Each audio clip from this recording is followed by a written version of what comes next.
was in a car accident with my arch-rival. After the crash, I lost my memory and asked the man in the opposite hospital bed who he was. He snarled at me, "I'm your husband." I blinked in confusion, then pouted, "Husband? Why are you so harsh?" He looked like he'd been electrocuted, his entire face turning red. After a long silence, he managed, "I'm sorry, my mistake. Our home was hideous. Not a single thing I enjoyed. Every corner irritated me." I chewed my fingernail and asked Ryan before my amnesia, "Did I really adore you?" His gaze wandered. "Absolutely. You were completely obsessed with me." I studied him carefully, then nodded. "You're probably telling the truth. Otherwise, I never could have tolerated living somewhere this awful." He immediately got angry. "Sophie, whose house are you calling awful?" I snapped back, being harsh again. "You must not care about me. This place has zero trace of me. Not even one thing I enjoy." I began feeling upset and my eyes watered.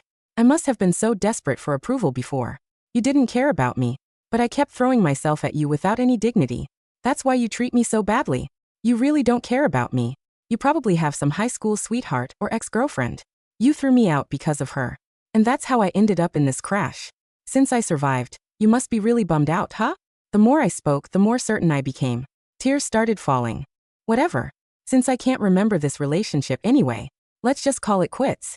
When can we file for divorce? I'll set you free and save myself too." Ryan looked completely shell-shocked.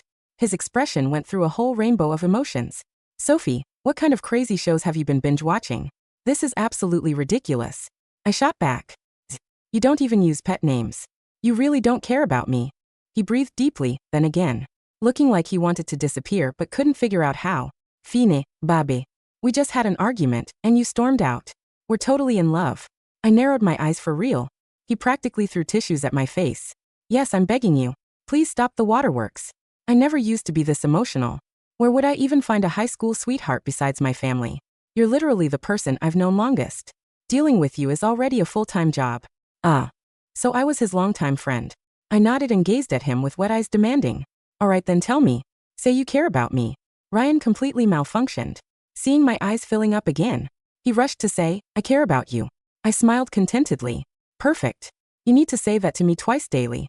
When he thought I wasn't looking, he smacked himself. "What an idiot. Lying like that. Way to dig my own grave." I spun around. "What was that?" "Nothing." He immediately grinned. I said, "Name anything you want and we'll get it right now." I lit up. "You're incredible, babe." After our shopping marathon, the autographed championship trophy in our living room got swapped for an enormous stuffed bear. The tan leather sectional became a pink expandable plush sofa. The geographic atlas rug transformed into some anime character Ryan couldn't identify. Looking at our completely renovated home, Ryan appeared lifeless while I was ecstatic, warning him with a big hug. "Babe, you're perfect." His body went rigid, his face cycling through expressions before he sighed in surrender. "Whatever makes you happy." The master bedroom got a pink makeover too. I bounced onto the new bed excitedly, but noticed Ryan walking toward the spare room. I caught his sleeve. "Babe, you're not sharing the bed with me." Ryan's expression went completely blank. I teared up and got upset. "Are you still angry with me, or do you find me repulsive? Everyone says guys only avoid sleeping with their wives when they're cheating with other women. Is that what's happening?" "Absolutely not." Brian shook his head violently, looking suicidal.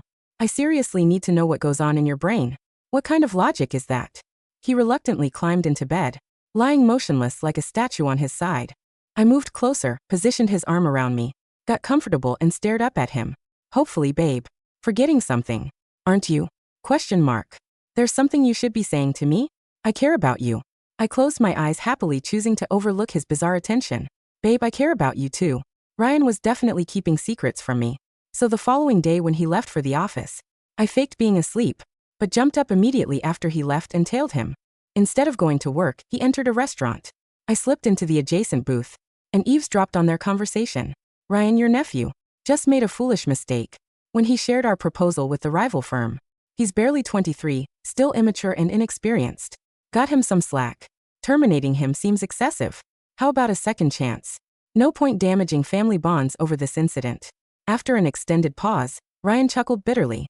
"You make a valid point, uncle. This matter is certainly what?" I burst through the partition, pointing at the sketchy-looking middle-aged man, 23 and still immature. Why not claim he's still an undeveloped embryo? Not pressing charges was already generous. Community service for the intellectually impaired. You want him to stay employed in your dreams? The shameless uncle gaped at me, his face alternating between pale and flushed. He jumped up and reached to shove me. Who do you think you are? Mind your own business. Ryan moved faster, intercepting him and yanking me to safety. I peered around his shoulder and kept going. I'm Ryan's wife. Open your eyes. You can't even recognize me. But you think you can intimidate my husband. You're his what? The man stared at Ryan in shock and fury. Ryan cleared his throat loudly and spoke rapidly. Nephew's behavior constituted corporate espionage, resulting in 7-figure company damages. Termination was already lenient considering our family connection. This discussion ends now. He swiftly half-guided, half-held me to our car. I was still livid. Why did you cut me off from destroying that entitled bully? And why do you tolerate his disrespect? Ryan grinned and shook his head. I don't tolerate it. There's zero chance I'd let that liability stay. He watched me for a moment, then suddenly collapsed against the steering wheel, shoulders shaking with laughter. I shoved him irritably. What's so hilarious? Am I entertaining you? He raised his head, still chuckling. I was just realizing I'm so used to being your target. This is my first time watching you destroy someone else. Now I understand the appeal. That was actually pretty awesome. This earned me a $2 million diamond. I got carried away and pecked his cheek. He jumped and immediately bought me a bracelet. What's gotten into you? He hid, his face looked terrified. I eyed him suspiciously. Growing irritated, I tackled him onto the couch, climbed on top and pinned his shoulders. I've been wondering about this. We're supposed to be married. So why do you keep your distance? I ran my hand across his chest. He automatically stiffened, his entire frame going taut as he caught my wrist. Sophie, I was puzzled. You're in great shape, so why won't you let me touch you? Sophie, Ryan choked out, his face turning a shade of crimson that clashed violently with the new pink throw pillows. My ribs. I froze, my hand hovering over his chest. Your ribs? The accident, he wheezed, his eyes darting around the room as if searching for an escape hatch. The doctor said, intimate contact causes rapid heart rate elevation which could displace the fractured cartilage. Very dangerous. Fatal even. I narrowed my eyes, slowly sliding off him. You didn't break any ribs, Ryan. The doctor said you had a bruised ego and a mild concussion. Internal, he insisted, sitting up and buttoning his shirt all the way to his chin. Microfractures. Very rare. Highly unstable. If my heart rate goes above 80, I could explode. I sat back on my heels on the floor, chewing my lip.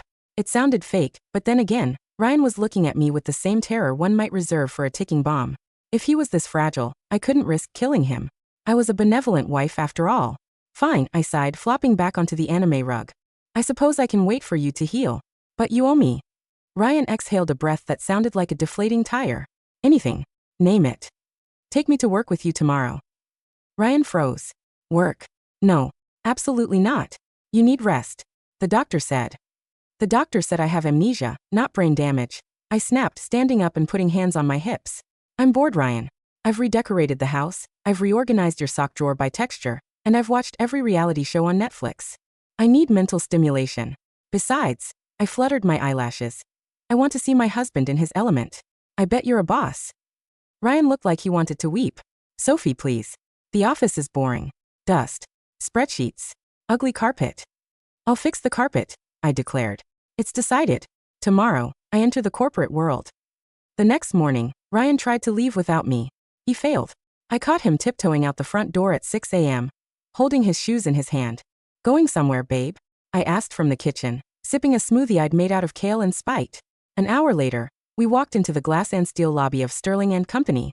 The moment we stepped through the revolving doors, the atmosphere shifted. The receptionist, a poised woman named Clara, looked up with a professional smile that instantly shattered into pure horror when she saw me clinging to Ryan's arm. Miss Vance?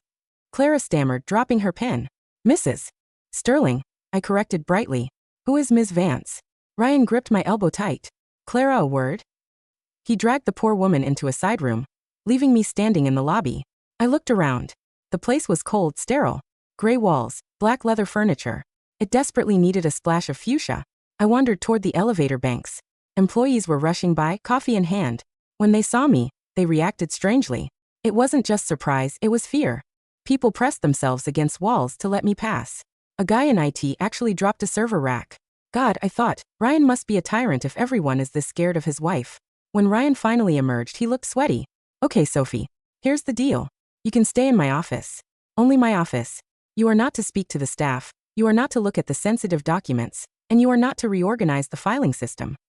You're no fun, I pouted, linking my arm with his. Lead the way, boss man.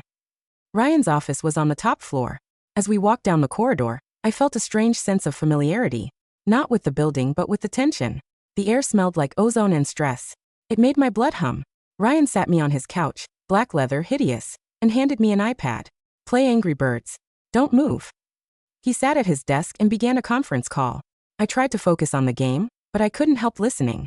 We need to acquire the Kensington lot, Ryan was saying, his voice dropping an octave, becoming serious and authoritative. It was undeniably sexy.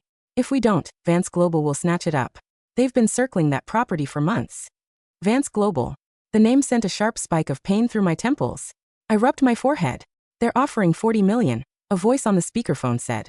We can't match that without liquidating assets. They're bluffing, Ryan said, spinning a pen in his fingers. Vance is over-leveraged. They just lost the harbor contract. Offer 35, but attach a zoning guarantee. The city wants commercial development, not industrial. Vance only does industrial. Wrong, I blurted out. Ryan stopped spinning the pen. The room went silent. Sophie, Ryan hissed, covering the receiver. What did I say? I said they're wrong. I stood up, walking over to the desk. I didn't know how I knew it, but the information was bubbling up in my throat like acid. Vance Global isn't over-leveraged. They moved their debt to a shell company in the Caymans last quarter to free up liquidity for the Kensington bid. And they aren't doing industrial. They pivoted to mixed-use commercial 3 weeks ago. If you offer 35, they'll eat you alive. Ryan stared at me. His mouth hung slightly open. How? How do you know that? I blinked, the headache fading. I read it. Somewhere. Maybe in a magazine. A magazine, Ryan repeated flatly. You read about offshore shell companies in vogue? Maybe it was Forbes, I shrugged, picking up a dry erase marker. I walked to his glass whiteboard. Look, if you want the lot, you don't go for price. You go for the throat. The owner of the Kensington lot hates Vance Global because the CEO, whoever he or she is, insulted his wife's charity gala last year, appealed to his ego, offered to name the building after him. There was a long silence on the speakerphone. Then the VP of Operations whispered, "Who is that?" Ryan stared at me for a long time, an unreadable expression in his eyes. It wasn't fear anymore. It was something else. Awe. Or maybe suspicion. That's my wife, Ryan said into the phone. And she's right. Draft the new proposal. Name it the Holloway Center. Get it done. He hung up and looked at me. Sophie, you're terrifying. I beamed, skipping over to sit on his lap. Does this mean I get a reward? Ryan groaned, letting his head fall back against the chair. I'm going to hell. I am definitely going to hell. 2 weeks passed. My life as Mrs. Ryan Sterling was, frankly, confusing. On one hand, Ryan was the perfect husband. He came home on time, he bought me gifts whenever I looked even slightly displeased, and he let me replace his espresso machine with one that made foam art in the shape of Hello Kitty. On the other hand, the man wouldn't touch me. Every night, we lay in that giant bed, a fortress of pillows between us. I would inch closer. He would inch away until he was practically hovering off the mattress. It was maddening. I was young, I was apparently hot, according to the construction workers I'd waved at, and I was his wife. Maybe I have bad breath? I asked my reflection one morning. You look perfect, Ryan said, walking past the bathroom. He stopped, holding a tie. Can you do this? I can never get the knot right.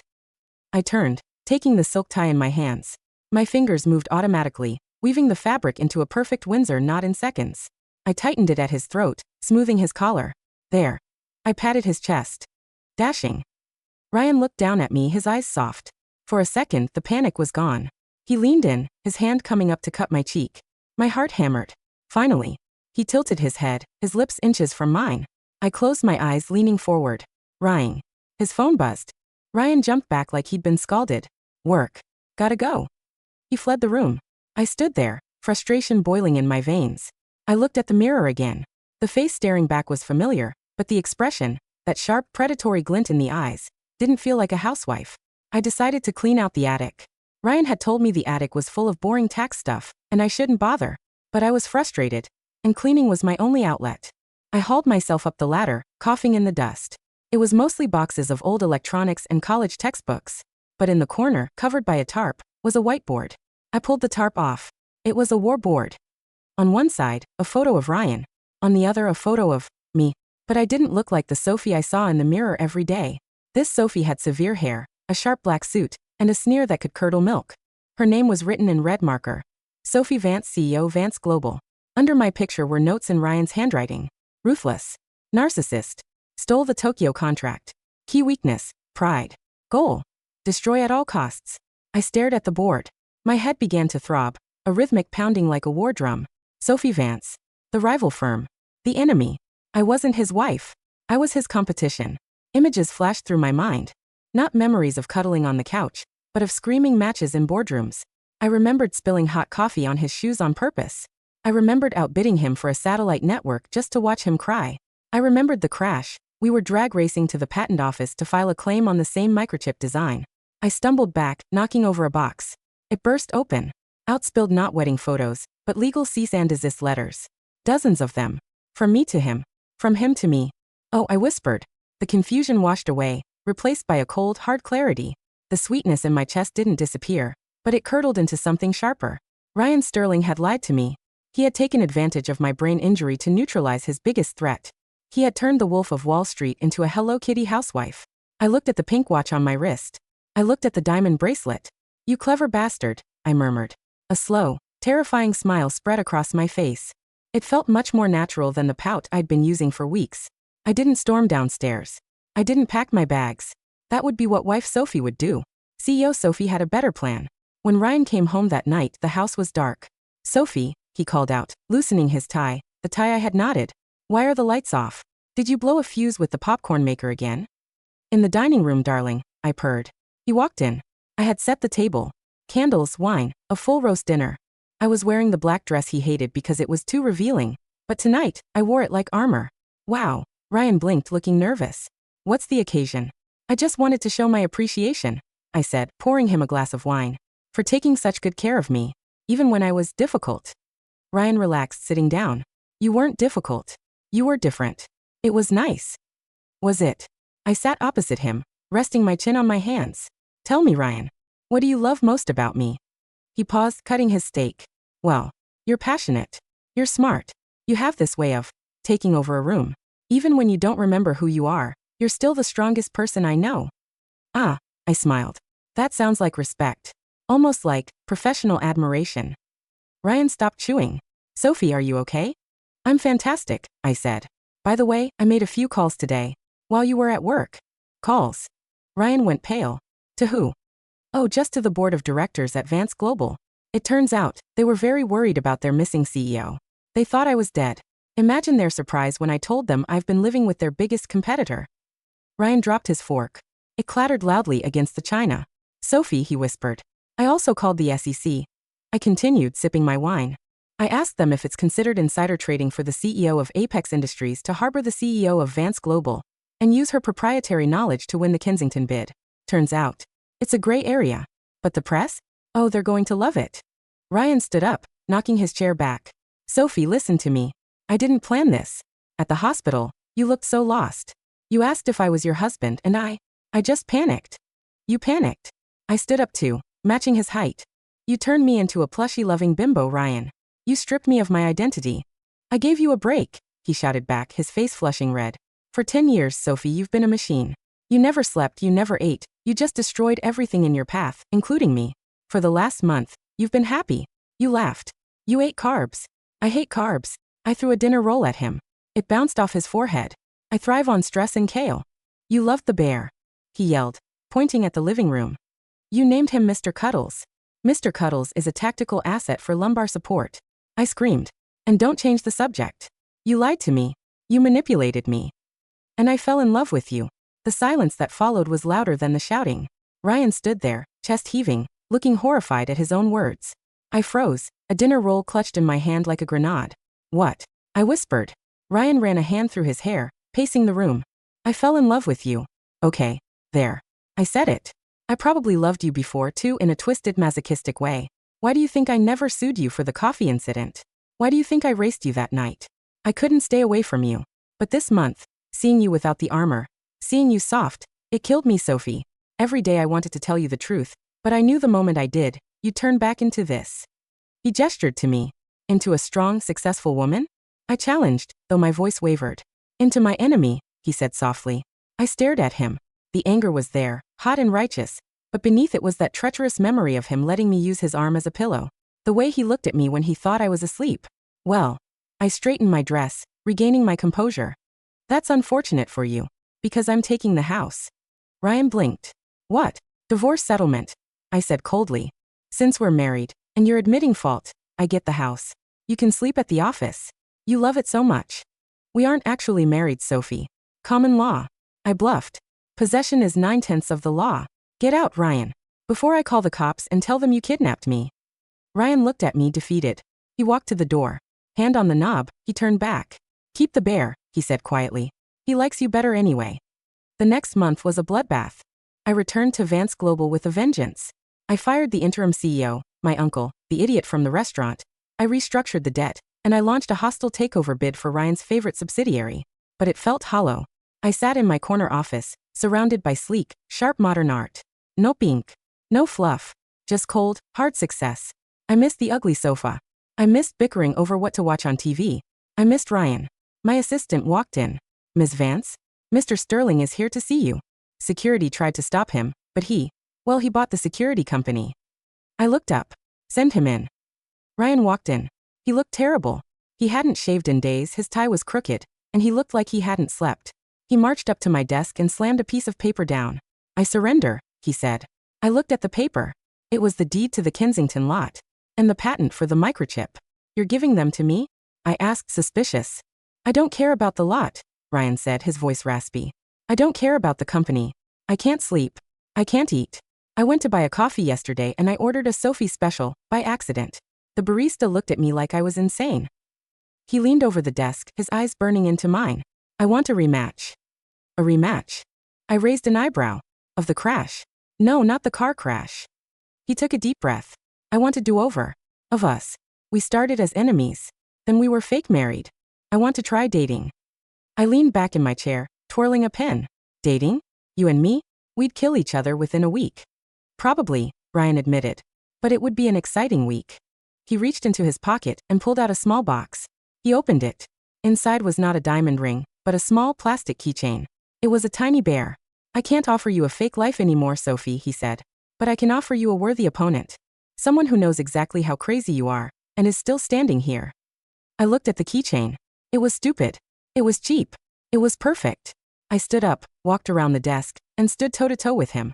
If we do this, I said, I'm still going to destroy your company in Q4. Ryan grinned, and for the first time in a month he looked alive. You can try, babe. But I know your strategy now. Is that a challenge? Absolutely. I grabbed his tie, the one I had taught him to knot, and pulled him down. Fine. I whispered against his lips. But I'm driving. Ryan laughed, wrapping his arms around my waist, pulling me flush against him. No fear this time. No hesitation. Deal. As we kissed, my assistant walked in, gasped, and dropped her tablet. We ignored her. I was already planning how to redecorate his office. I was thinking, maybe a little bit of pink. Epilogue, 6 months later. The cover of Fortune magazine featured a split image. On the left, me looking fierce in Dior. On the right, Ryan looking smug in Armani. The headline read, The Merger of the Century. How two rivals created a monopoly on power and love. We sat on the pink plush sofa in our penthouse. Yes, I kept the sofa, reading the article. They got my nose wrong, Ryan complained. You have a big nose, I said, stealing a piece of his popcorn. It adds character. I care about you, he said, the old code word slipping out. I smiled, resting my head on his shoulder. I care about you too. Now shut up, the show is starting. Ryan sighed, but he pulled me closer. Yes, dear. It wasn't a perfect fairy tale. We still fought over market shares and remote controls. We still had lawyers on speed dial for our domestic disputes. But as I looked at the man who had been my enemy, my fake husband, and now my very real partner, I knew one thing for sure. Winning was great. But winning him was the ultimate victory,